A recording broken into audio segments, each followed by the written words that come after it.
bugun odamlarda kechagi yorug' kunlarga nisbatan, yaxshi odamlar xotirasiga nisbatan va yaxshi kunlar, ana shu kunlarda yaratilgan go'zal asarlarga nisbatan sog'inch kuchaygan.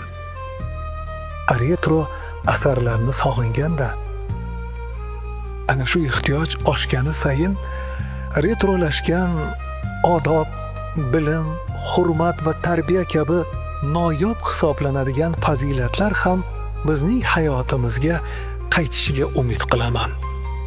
Bugun biz asliyat, asllarni sog'inganimiz rost.